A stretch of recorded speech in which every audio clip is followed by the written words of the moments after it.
Now we're going to be looking at graphs and all the functions that we're going to be talking about in Algebra 2. We're looking at these first two graphs. These are graphs that we've seen in Algebra 1 and are hopefully familiar to us. This top left one is what we call a linear equation of a new function, and the next one is what we call a quadratic function. The linear function has an equation of y is equal to x, while the quadratic function is y equals x squared. And there are many attributes of these that are similar and different between the two. For instance, the linear function and, and is all domain and range is all real numbers. Okay, so the domain and the range, both of them are from negative infinity to infinity. So any input I plug in is going to give me an output. However, on a quadratic with x squared, and remember that x squared means x times x and you multiplying by itself. Whether it's positive x values or negative x values, you're going to get a positive outcome. So in this case, my domain, I can plug in, it doesn't matter what value I plug in, so I can put a negative number to a positive number. However, my range, it stops here at 0. So from 0, it goes to only to infinity, so it only covers positive values.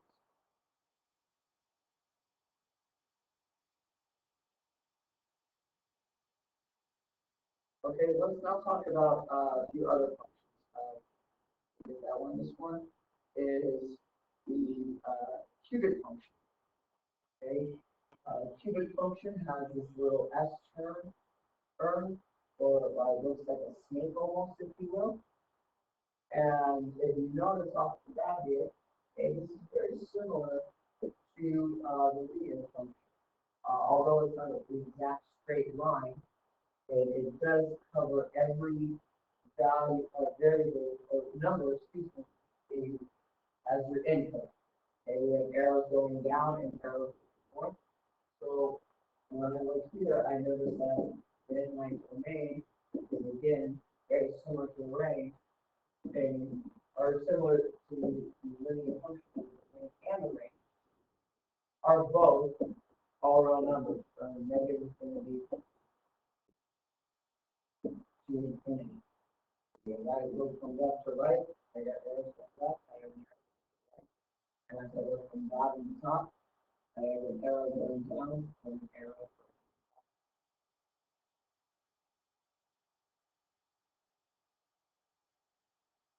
Now let's look at the square root function.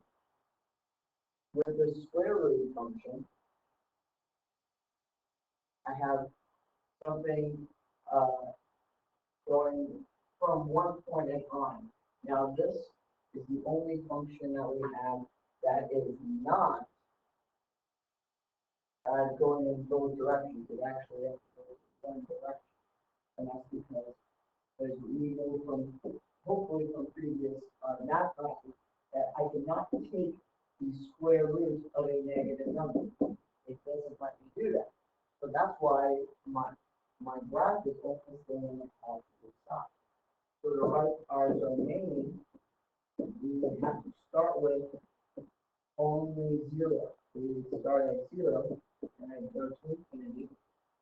And then actually it would be the exact same on my range as well. My range will start at 0, and the only outcomes I can get are positive numbers.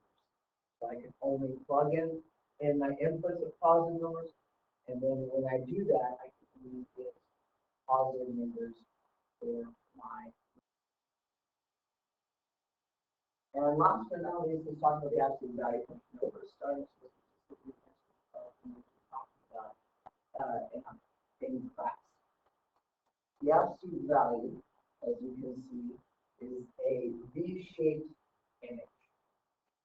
And that's because the absolute value measures the distance from 0.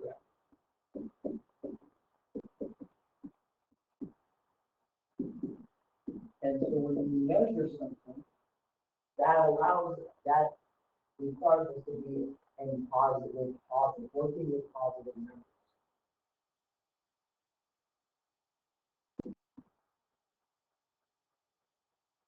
But it also is not changing anything when it comes to multiplying anything like that. So as you can see here, it kind of looks like two linear type of equations are being put together in order to form this absolute value image of the, again, I like to use the V-shape image.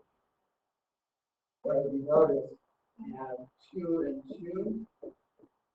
On the other side, it also is at negative 2. I call it a positive value or a negative value. It creates a positive solution because we are measuring the distance. So with that, we can look at my domain. In this case, my domain is all real numbers, negative infinity to infinity. And then my range, though, would be my range would be from 0 to infinity, as it must be positive greater than or equal to 0. So let's go slide through these and get some understandings for all our parent functions. So go ahead, using that in your graphs, go ahead and sketch and write down what you think that will help you remember these. Okay, now you're in that, you guys can copy and see what I have put down. I have sketched the linear equation and given the idea of it, like a simple idea to help remember which image goes with the equation. Now remember that each one of these functions has a unique picture. Because each one of these equations is unique in itself that creates the picture. The equation makes the picture. The function creates its own picture. Now, a couple of things, last things, I want to introduce ourselves to some vocabulary words. For instance, finding the function, finding the value of a function is simply plugging something into it. The function negative 2x plus 4, and I plug in a value for x. Let's say I plug in 1. I can do the math and get 2 out of it. And look at the graph here, if I go to my x value of 1, notice that it hits the line at 2. The next thing we're going to talk about is my x and y intercepts. The x-intercept goes along the x-axis right here, and the x-intercept goes with when your y value is 0. So if you see any time an equation is set equal to 0, what we are doing is we're finding where it crosses the x-axis. With this process, we use very commonly. We also have some other names for it. Not only would you just call it zeros, but we can also call it roots, and you can simply write it as x equals y. The last thing, the other thing we want to talk about is the y-intercept. Now the y-intercept is when I know that the x value is 0, and again, that is when it hits along the y-axis. So when I am plugging in 0 for x, then I would be looking along when does it cross the y-axis. So let's put the two together. If I'm looking at this picture and I'm asking for the zeros and y-intercepts, I would be asking for the zeros, meaning I am setting this equation, this, let's say, like some type of quadratic equation. I'm setting it equal to 0, and then solving it would end up being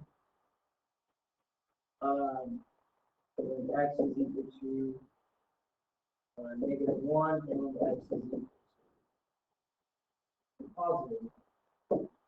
For the y-intercept is saying that, hey, I already know that 0 is a part of my x value, but I obviously have something on the outside affecting it. So let's say I'm plugging in 0 for x, so then I will subtract 2, and that's what's giving me my answer right here on the y-intercept of -2. I thank you guys watching, and I will see you next time. Okay, bye.